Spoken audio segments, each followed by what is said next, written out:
Assalamualaikum warahmatullahi wabarakatuh. Nama saya Dibatu Sada dengan nomor induk mahasiswa 1908110082. Saya adalah mahasiswa semester 5 dari jurusan Pendidikan Bahasa Indonesia YIN Syekh Nurjati Cirebon.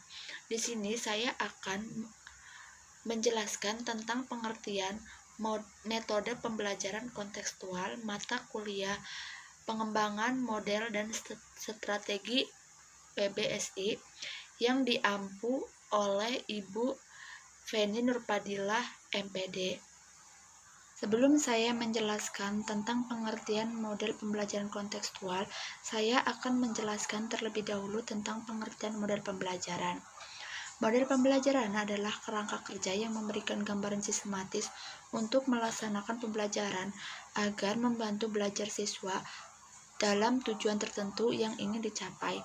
Artinya, model pembelajaran merupakan gambaran umum namun tetap mengerucut pada tujuan yang khusus.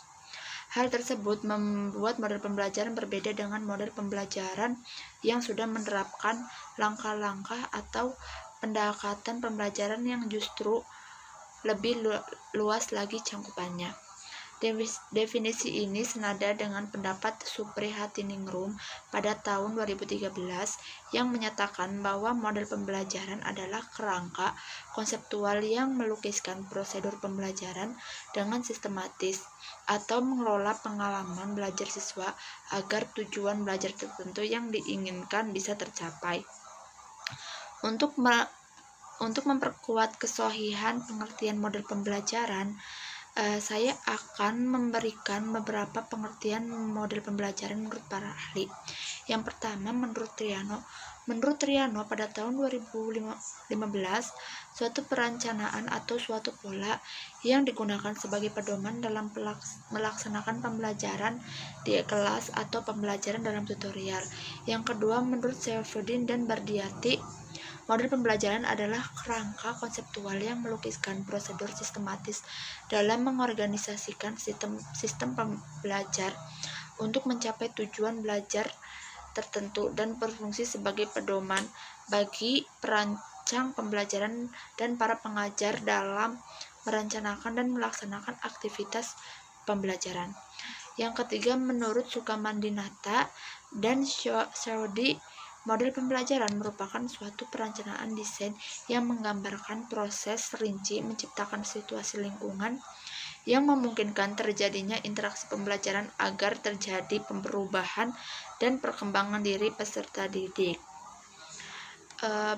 Berdasarkan beberapa pendapat dari tiga para ahli tersebut, dapat kita lihat dan simpulkan adanya kesamaan ciri khusus yang menyelubungi semua pengertian model pembelajaran. Ciri khusus tersebut adalah adanya pola atau rencana yang sistematis. Untuk memastikan keberadaan ciri tersebut, maka berikut adalah ciri atau karakteristik yang dimiliki model pembelajaran jika dibandingkan dengan ilmu pelaksanaan dan perancangan pembelajaran lain. Ciri model pembelajaran menurut Hamiyah dan Jauhar pada tahun 2014, ciri-ciri model pembelajaran adalah yang pertama, berdasarkan teori pendidikan dan teori belajar tertentu. Yang kedua, mempunyai misi atau tujuan pendidikan tertentu. Yang ketiga, dapat dijadikan pedoman untuk perbaikan kegiatan pembelajaran di kelas. Yang keempat, memiliki perangkat bagian model. Yang kelima, memiliki dampak sebagai akibat penerapan model pembelajaran baik langsung maupun tidak langsung. Lalu apa sih fungsi dari adanya model pembelajaran ini? Menurut saya, model pembelajaran adalah pedoman dan perencanaan hingga pelaksanaan pembelajaran. Pernyataan tersebut sejalan dengan adanya teori dari Triano pada tahun 2015 yang mengemukakan bahwa fungsi model pembelajaran adalah sebagai pedoman bagi para perancang pengajar dan para guru untuk melaksanakan pembelajaran bagi siswa. Oleh karena itu, pemilihan model sangat dipengaruhi sifat dari materi yang akan dipelajari. tujuan yang akan dicapai dalam pembelajaran tersebut, serta tingkat kemampuan peserta didik. Selanjutnya, macam-macam model pembelajaran. Menurut Hamdayama pada tahun 2016, macam-macam model pembelajaran terbagi menjadi 12. Yang pertama, model pembelajaran inquiry, yang kedua, model pembelajaran kontekstual, yang ketiga, model pembelajaran berbasis masalah, yang keempat, model pembelajaran kooperatif, yang kelima, model pembelajaran project based learning, yang keenam, model pembelajaran PAIKEM, yang ketujuh, model pembelajaran kuantum, yang kedelapan, model pembelajaran terpadu, yang ke-9 model pembelajaran kelas rangkap, yang ke-10 model pembelajaran tugas terstruktur, yang ke-11 model pembelajaran portofolio, yang ke-12 model pembelajaran tematik. Seperti yang sudah saya jelaskan dari awal, di sini saya hanya menjelaskan mengenai model pembelajaran kontekstual. Pengertian dari model pembelajaran kontekstual merupakan model dengan konsep belajar yang membuat guru untuk mengaitkan antara materi yang diajarkan dengan situasi yang lebih nyata. Prinsip pembelajaran kontekstual adalah aktivitas peserta didik. Peserta didik melakukan dan mengalami, tidak hanya menonton dan mencatat. Pembelajaran kontekstual ini juga dapat mengembangkan kemampuan sosial peserta didik karena dihadapkan pada dunia nyata. Ada 7 komponen utama dari pembelajaran kontekstual yang membuatnya khas jika dibandingkan dengan model pembelajaran lain. Yang pertama, konstruktivisme, yaitu mendorong peserta didik agar bisa mengkonstruksi pengetahuannya melalui pengamatan dan pengalaman.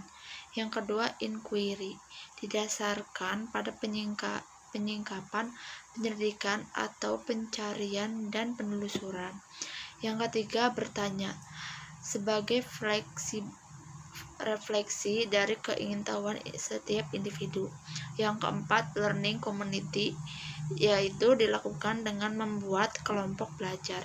Yang kelima, modeling, dengan memperagakan sesuatu sebagai contoh yang dapat ditiru oleh peserta didik. Yang keenam, refleksi, yaitu proses pengkajian pengalaman yang telah dicapai. Yang ketujuh, penilaian nyata, yaitu proses yang dilakukan guru untuk mengumpulkan informasi tentang perkembangan peserta didik. Seperti halnya strategi pembelajaran lainnya, kontekstual dikembangkan dengan tujuan agar pembelajaran berjalan lebih produktif dan bermakna. Dalam pelaksanaan pembelajaran kontekstual memiliki beberapa strategi atau bentuk pembelajaran untuk membangun konteks dalam pemikiran siswa. Strategi tersebut antara lain yang pertama, relating atau menghubungkan. Dalam hal ini, belajar dilakukan dengan menghubungkan pengalaman hidup dengan hal baru yang akan dipelajari. Yang kedua, experiencing atau mengalami. Dalam hal ini, belajar dilakukan dengan cara mengenalkan siswa langsung pada sebuah masalah atau contoh sehingga siswa dapat menemukan dan merumuskan pengetahuan secara mandiri. Yang ketiga, applying, menerapkan. Dalam hal ini, belajar dilakukan dengan cara menerapkan rumusan pengetahuan yang telah dikuasai siswa dalam situasi yang berbeda atau situasi sebenarnya. Yang keempat, cooperating, bekerja sama. Dalam hal ini, belajar dilakukan dengan kelompok atau masyarakat belajar sehingga terjadi komunikasi dan bertukar pengetahuan.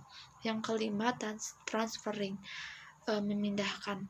Dalam hal ini, belajar dilakukan dengan cara memindahkan pengetahuan yang telah diperolehnya dalam konteks yang lebih baru lagi. Kesimpulan yang saya ambil dari pengertian pembelajaran kontekstual ini dapat digunakan untuk meningkatkan kemampuan siswa dalam belajar dan memahami materi. Hal ini ditunjukkan dengan meningkatnya pemahaman siswa ketika melakukan model pembelajaran kontekstual.